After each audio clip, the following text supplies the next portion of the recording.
Yeah, we're streaming today. I know we just completed a stint at Virtual Con. Let's keep it going.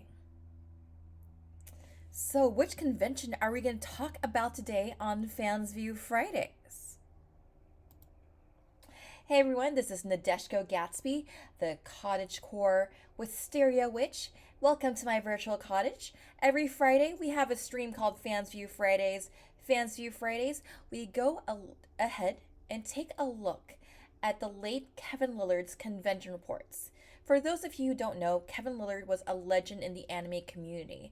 Unfortunately, he had passed a couple years ago, but what Kevin did with the anime community is that he went to conventions from coast to coast and everywhere in between, and he built all these convention reports. He took photos of cosplayers, went to guest of honor panels, fan panels, and a lot that was on his website, fansview.com, is documentation of the early days of fandom in North America. Unfortunately, because Kevin had passed, fansview.com is no more, but however, a lot of fansview.com is archived on the web archive. So, what we're going to do here every week on Fridays at 6 p.m. Pacific time, we're going to go through a report and we'll just take a look back and just reminisce about the days of old. So today, I believe this is our first Canadian convention, Aka Con, on November 26th to 27th in Vancouver, British Columbia. Actors Jessica Calvello and Pam Lawler join anime fans in Western Canada. I've never heard of Aka Con.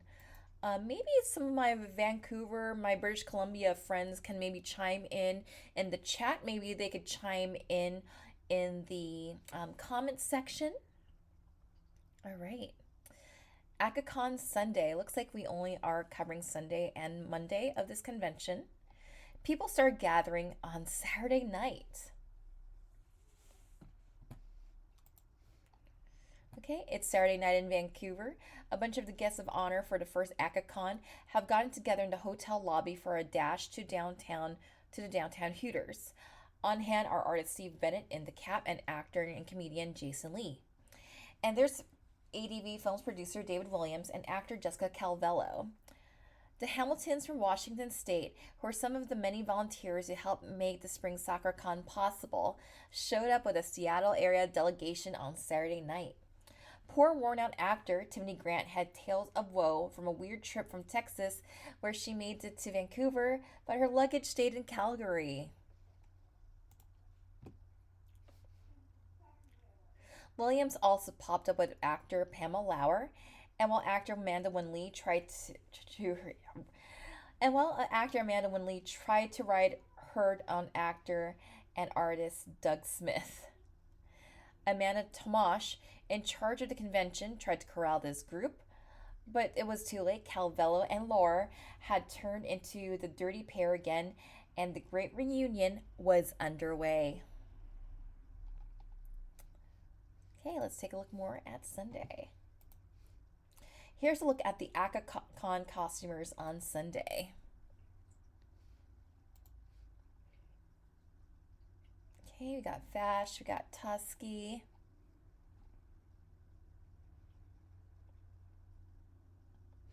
Okay, let's kind of browse around. I do love that Rose Bride Utena. Okay.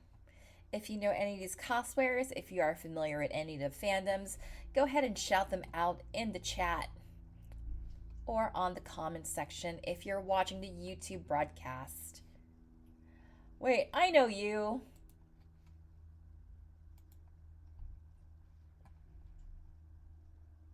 Then we've got Michelle. We got Lime. Seeing a lot of Saber Marionette cosplays in 2000. Of course, Digiko, Zelos. I'm actually looking forward to seeing 2001. We got Wolfwood. We got a monk of sorts. Okay, now we're in Broken Image territory. So sad.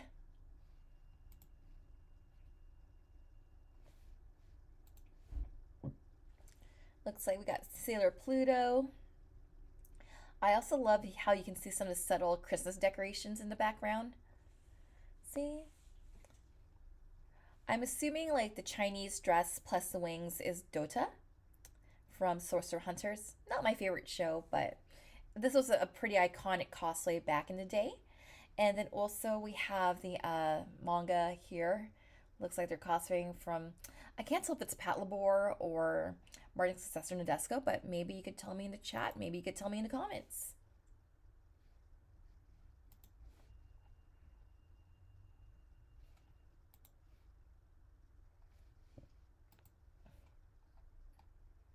Oh, we got Tiffany Grant in the plug suit. Amazing. Yep, we got Robbie on Rose, and then we have Belle Andy. Okay, the guests of honor were in person and on screen at opening ceremonies. Oh boy. Aka Con has its own mascot, Aka-chan. She appeared at the convention's opening animation, and in person wearing a costume that matched the animated version down to the hair color. A couple of people who made the animation were first introduced: Amanda Tomash, who directed the film at the convention and the convention, and costume designer Samantha Evangeline, who created the Aka-chan outfit and many other costumes for the theater and major movies. Viz video producer Toshifumu Yoshida is at home in Vancouver, where he creates the English language Ranma 1/2 dubs. And he brought one of the Ranma voice actors with him, Richard Cox, the male voice of male Ranma.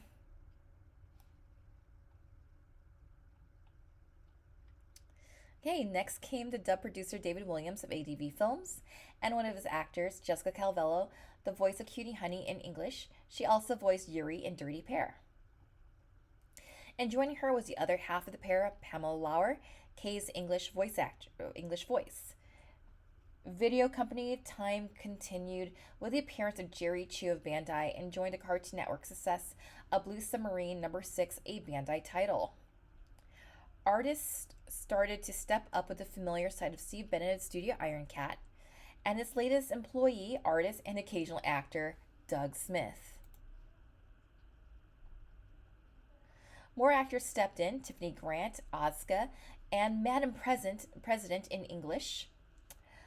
Jason Lee, who just arrived from New York after setting up a new production company with his wife. Amanda Wynn Lee, who was looking forward to possibly starting work on the Evangelion movies in January. Vice President Takayuki Goto, a production IG, represented that successful Japanese production studio in Western Canada. And finally, some of the people who worked on the opening animation for Aka Productions: Scott, who produced the soundtrack; Clayton Strymer, who set up the storyboard for the film; and Robin Perkins, who created the key animation for the film. Whether on screen or in person, Aka-chan turned out to be a popular character.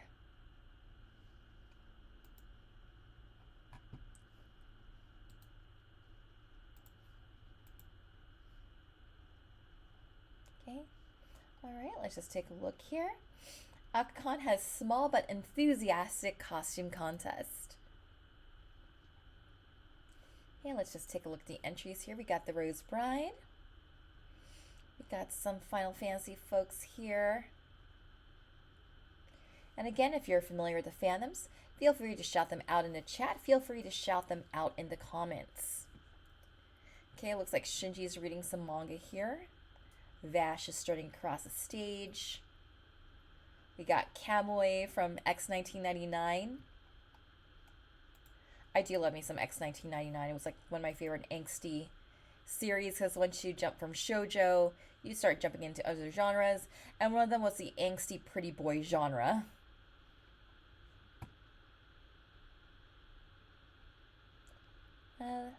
Celos.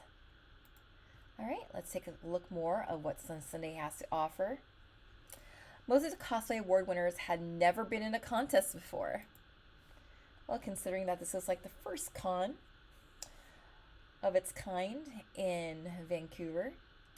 Best costume.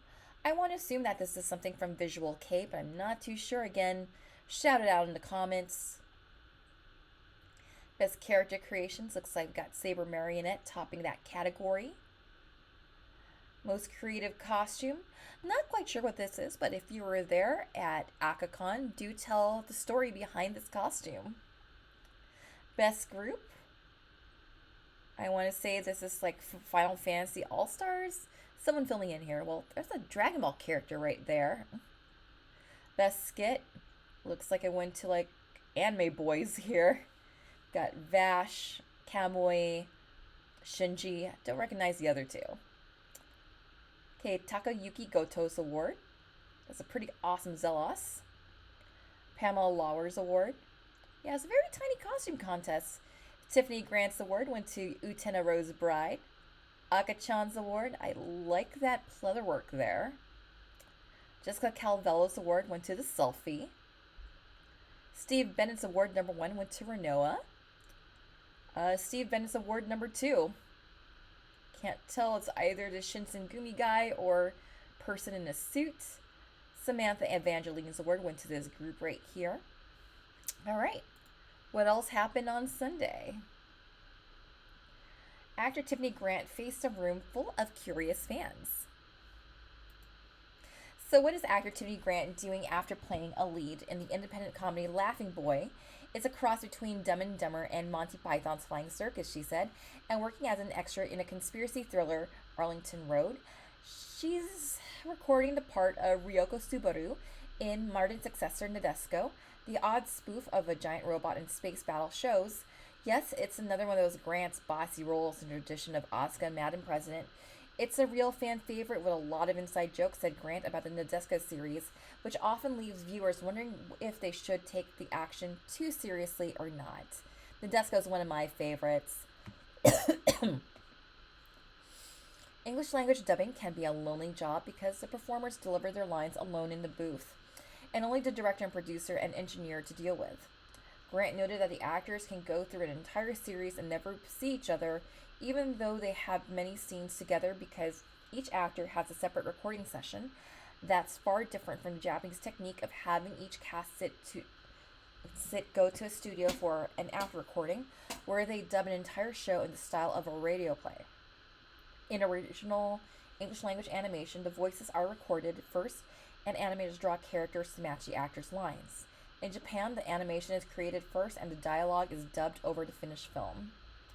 Grant often is asked about the acting trade, and she answers that it's tough to get established to the point you can make some money. There's no way for you to know in advance how much work you'll get, she said. If you get paid for it occasionally, that's great. I don't know very many actors who make all of their money from acting. Part of the pay is satisfaction of knowing that fans want to sign autographs, although Grant stopped short of signing a toilet seat for a fan who enjoyed an infamous scene in the first episode of Golden Boy. Ugh. And the room stayed full for Jerry Chu of Bandai Entertainment. Well, remember how when industry panels were like a huge thing back in the day? Bandai Entertainment, the U.S. home arm, a video arm of Bandai, has spent $2,000 getting its series on U.S. television with the big success of Gundam Wing and Blue Submarine No. 6, less success for Vision of Escaflowne. Yet Escaflowne remains on television in North America despite the Fox cancellation through the YTZ network in Canada. At the Aka Con panel, Bandai marketer Jerry Chu noted that Escaflowne is doing much better on YTZ than it did on Fox. FCC standards and practices were a major reason for the Fox edits in the Evangelion, in Escaflowne, he said. And the Gundam Wing Endless Waltz series is also getting good ratings on YTZ.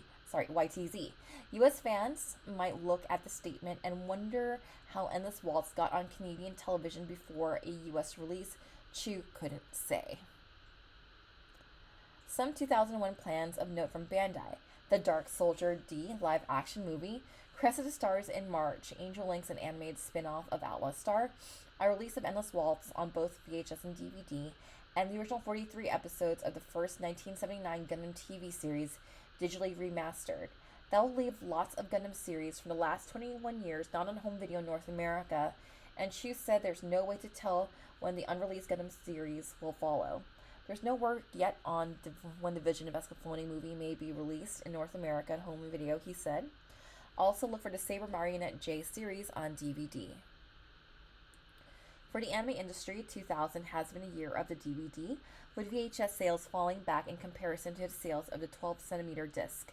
Chu noted that at Simcoe's Motion Picture Company stores, the Cowboy Bebop DVD outsold all the mainstream discs this summer. That's one of the reasons why subtitled VHS tapes will become rare, Chu said. It's pretty much gone, he said. If you want subs, you'll find them on the DVDs only.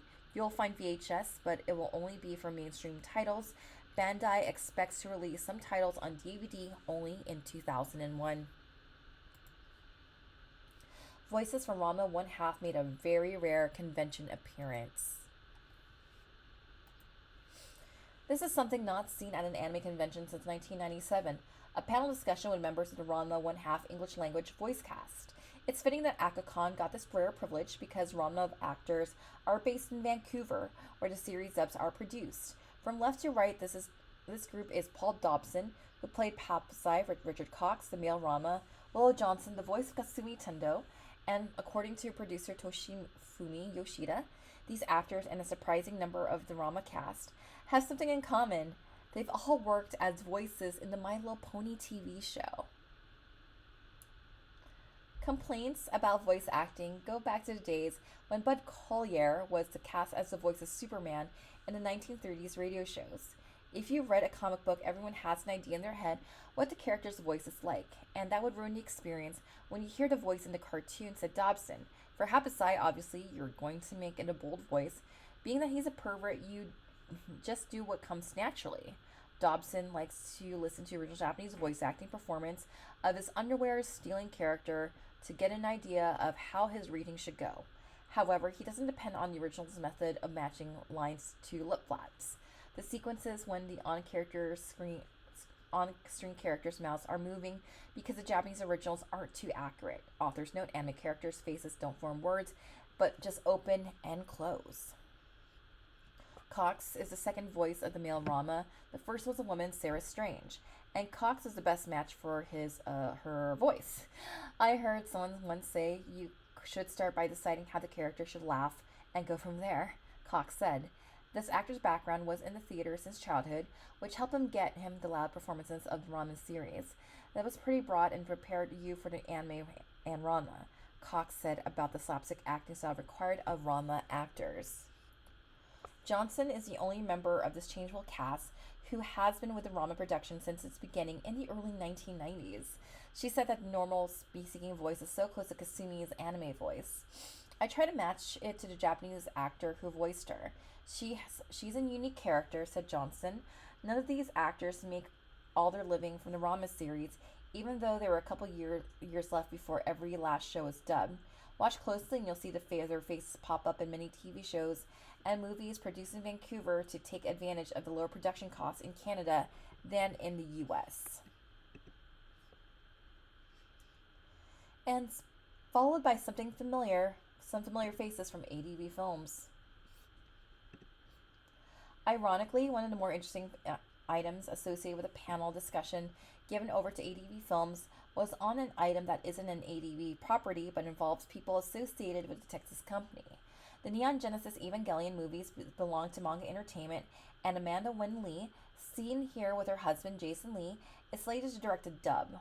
Just as she handled much of the TV series, it appears that most of the actors associated with the main characters will be brought back for the new project, but there always may be changes. And production work most likely will get underway in early 2001, around a year and a half after the Manga Entertainment announcement in 1979. In the meantime, the Lees are working on new burn-up dubs for ADV. Called a Feather Boa, a way that producer and director David Williams chose to celebrate ADV's biggest successes of 2000. The Gasaraki and Rurouni Kenshin, aka Samurai X, home videos both have ranked high on the Billboard magazine sales charts. The company hopes that their next breakthrough title will be a theatrical release of the Spriggan movie, which is running months later than expected.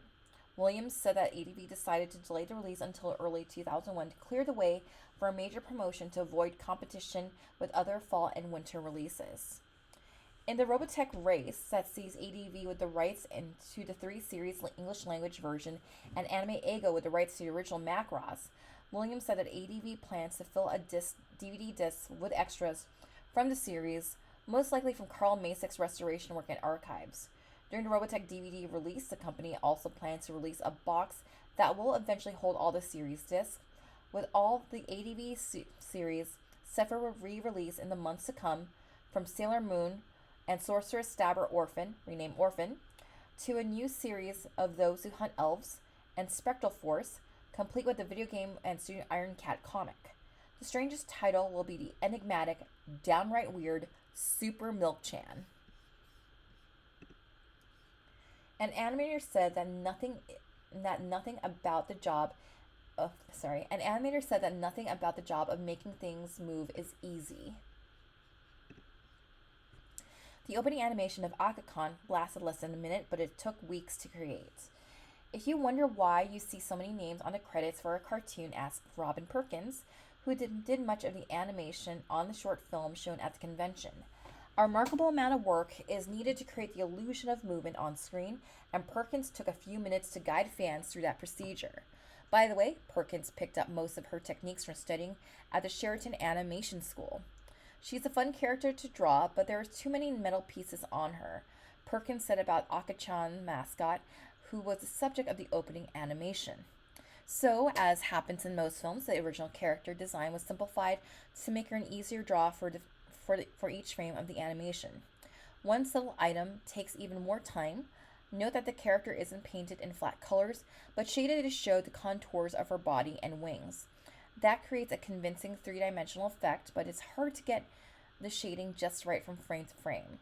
And the character's proportions have to stay the same for the entire film. Perkins said that she had to draw Aka-chan again and again from every possible angle before she was ready to create the keyframes for the animation, and then fill in with the in-between frames which give the impression of movement. As with most animation, the Aka-chan animation began with a frequently changed storyboard that laid out the structure of the film. After that was completed, Perkins laid out the individual frames of the animation, and then another person had to clean up Perkins' pencil work on the frames, which means that a second artist had to decide if the pencil lines belong in the frame and which should be erased. That's not always easy. The hair on Aka made it a lot of cleanups artists cry, she said. Then the frames are colored, then sent to a camera operator who assembles them into an animated sequence. That doesn't finish the process because the film has to be edited and the soundtrack added.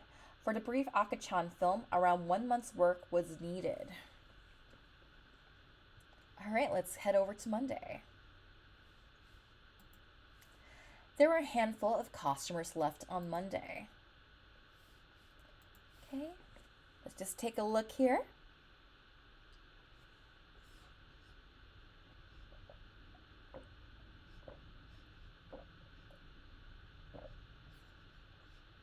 Oh, just one page, okay. And some insights into how a popular costume was made.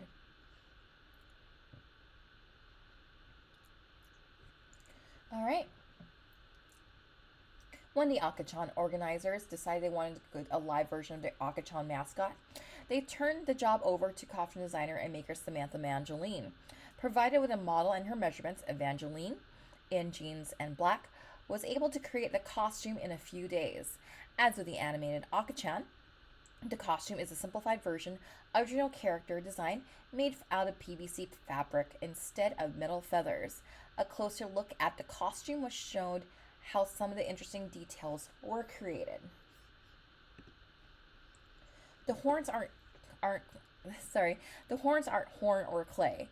They are shiny PVC rolled around wires for support. There are seams in the horns, but they are on the underside of the structure where the seams can barely be seen unless you know exactly where to look. Then the horns were attached to the costume's long red wig, which played a major role in concealing some of the other details on the costume's construction. The wig hid some parts of the wings, which are made from white and silver PVC. Each wing was built on a wire frame that was made the leading edge, from which the top and the feathers were suspended. To give the wings a 3-dimensional look, they were stuffed. and the wings were cantilevered from the model's shoulders so they would bounce and wave as the model moved. This is the area that was hidden by the red wing. The pad in the center was a piece of PVC folded over a rectangle of cardboard, which served as to hold the wings together at the top. In turn, there was another length of fabric that held the shoulder piece to the rear of the bra, and another strip of PVC connected everything together in the front. The model said the wing assembly felt heavy at first, but she rarely noticed its weight after a while. And in the chat, we have Random Person 3000. Thank you so much for stopping by for our Aka Con convention report here made by Kevin Lillard. Welcome to the year 2000. It is November. We are in British Columbia, Vancouver, for Aka Con. We are just going through the Monday festivities here. It looks like we got 4 more things to cover. And yes, I did run a panel at KenyobiCon, the virtual event that took place a few hours ago. So let's continue to go through our Aka Con adventure. A Japanese animator explained his craft. Takayuki Goto. Takayuki Goto is modest about his position at Production IG, but it's hard to ignore that his last name is the G in the animation production company's name.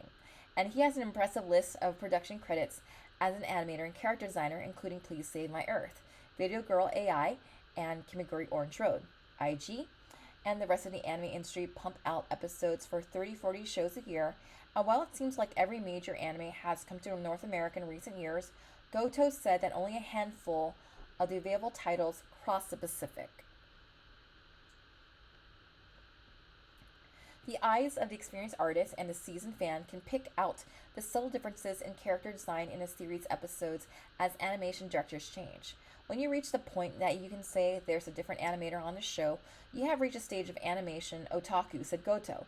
Beyond the character designs comes the art of creating the illusion of movement through still drawings. It's trial and error, Goto said. I'll do test animation, and if it works, great. If it doesn't, you learn from that mistake. He admitted that animators have been known to copy each other's techniques, but they also have to learn how to improve what their competition has done. No one's getting rich on the production side of the anime business, Goto noted. Studios get $80,000 to $100,000 to produce a half-hour episode, of which is around $2 is left for each cell that is produced. And studios now use 3,000 cells for 30 minutes, which once they used 5,000.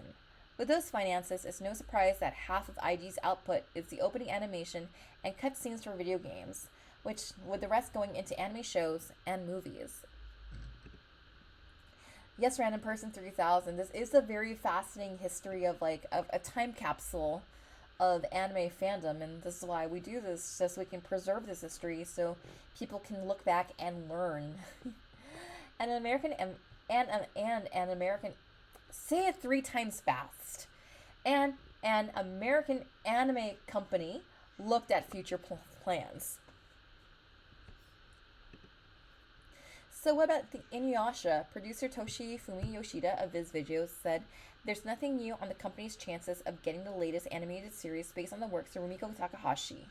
Whatever North American company gets the rights to Inuyasha might be able to hit that series on store shelves before the end of 2001, he speculated. In the meantime, Viz continues to prepare for the 2001 release of the Ayashi no Seres anime, based on Yu Watase's manga, and the spring release of the 6th season of Ranma 1/2.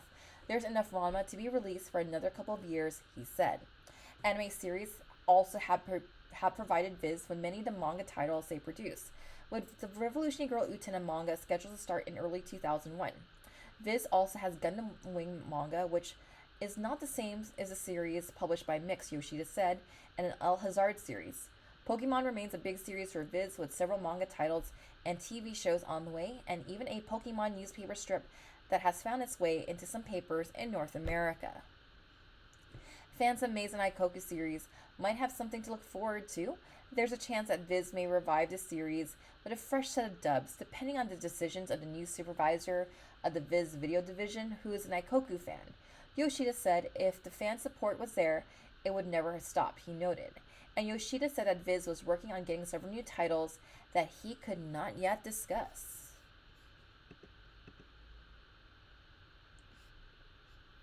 The Dirty Pair reunion went as announced. I've never actually seen the Dirty Pair, Deb.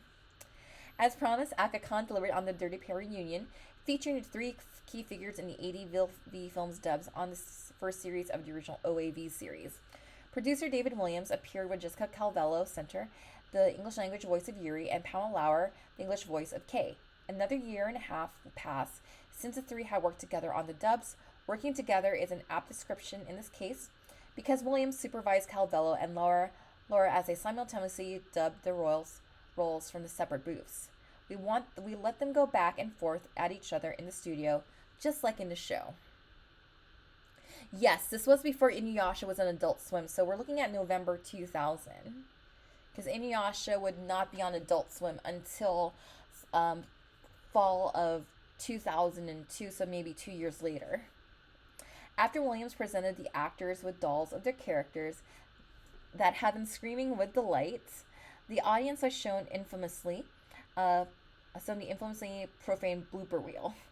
It turns out that there's a chance that Calvello and Laura might work again together on the original Dirty Pair shows if the titles currently on shelves sell well enough. ADV dubbed only 10 OAVs, and there are many more left to be dubbed along with the original TV series. By the way, a different cast dubbed a newer Dirty Pair Flash series. What do actors recall about the work? It was the coolest thing to be able to work with Pam as far as personality between the characters, said Calvello. Cake and Yuri wouldn't have had the rapport if it hadn't been in the booth at the same time at Laura. I'm in it for the love. The paycheck is just an extra bonus, but I expect to get paid too.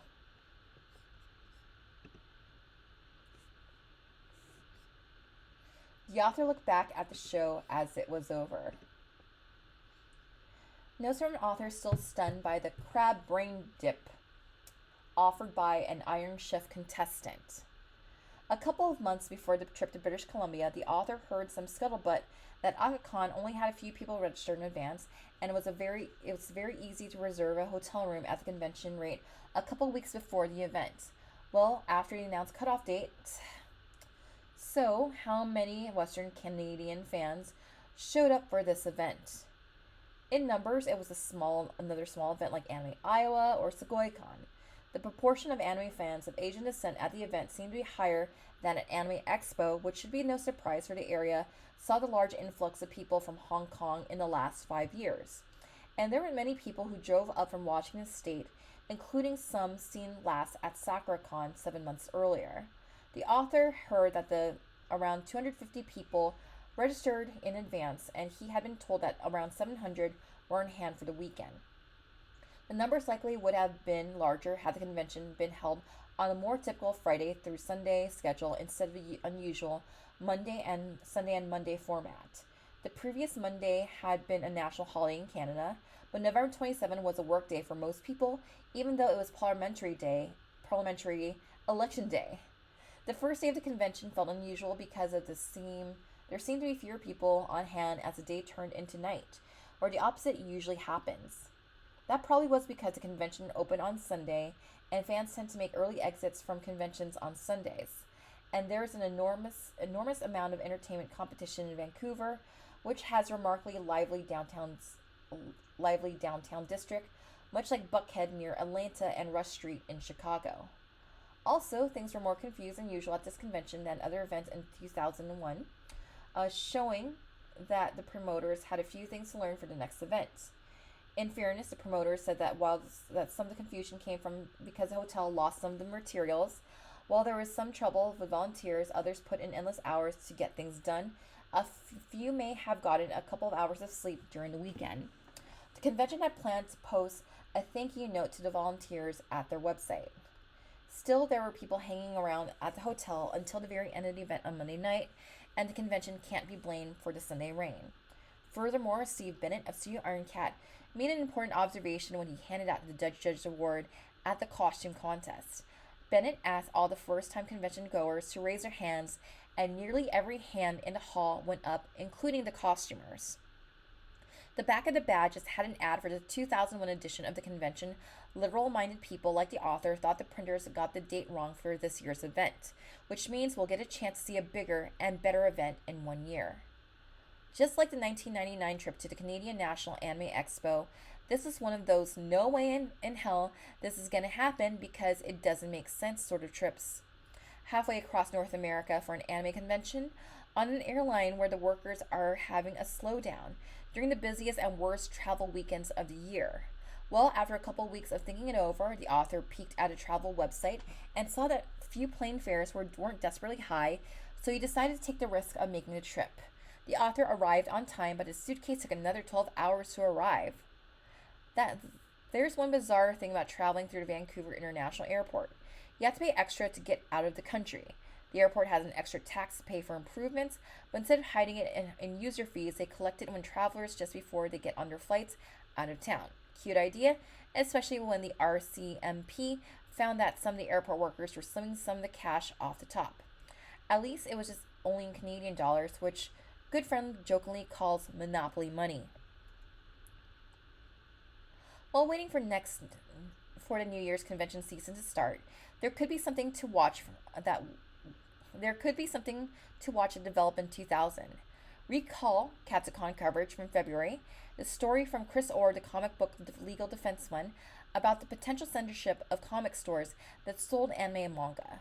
According to the Fun's website, a criminal case is going to trial against a Texas store that sold manga adaptations of Legend of the Overfiend. The Fun site noted that one of the defense witnesses could be Suzanne Naper, who was featured on this site when she appeared at Project Aka Con. That prosecution is worrisome, but there might be some better news in the mid-November pronouncement from the U.S. Federal Trade Commission that would no longer take any action against entertainment companies that were thought to have targeted adult-rated material at children. The commission said that those companies should police themselves. Unfortunately, the commission's decision left a couple of unresolved questions. Who decides what is adult-rated material, and whether the new U.S. federal administration, under the winner of the presidential election, is going to attack entertainment companies or not. All right. And that's that for Aka Con 2000. We completed the year 2000 here at Fansview. I'm impressed. And with that said, that pretty much wraps it up for Aka Con. And in addition to that, I highly recommend, and I'll just give a plug for my book, The Fangirl Diaries. If you want to learn more about this era of anime fandom, check out my book, The Fangirl Diaries. This is all about anime fandom in the 90s and early 2000s. It's about when anime was a niche subculture, turning into something mainstream as it was appearing on Toonami, Adult Swim, and Cartoon Network. It's really about that time period and what it was like to grow up as a millennial teen during that time period. So if you want to learn more about this time period, highly recommend checking out my book, link in the description. And that link in the description will give you a list of several websites where you can get different versions of my book, including signed copies at the Underdog bookstore. And remember to support indie bookstores. And with that said, thank you so much for tuning in. If this is your first time tuning into Fansview Fridays, don't forget to hit follow, like, and subscribe. Ring that bell for notifications. Support us on Ko-Fi if you're feeling generous. And with that said, thank you so much for stopping by the virtual cottage. This has been Nadeshiko Gatsby, the Wisteria Witch, and we will see you at the cottage real soon.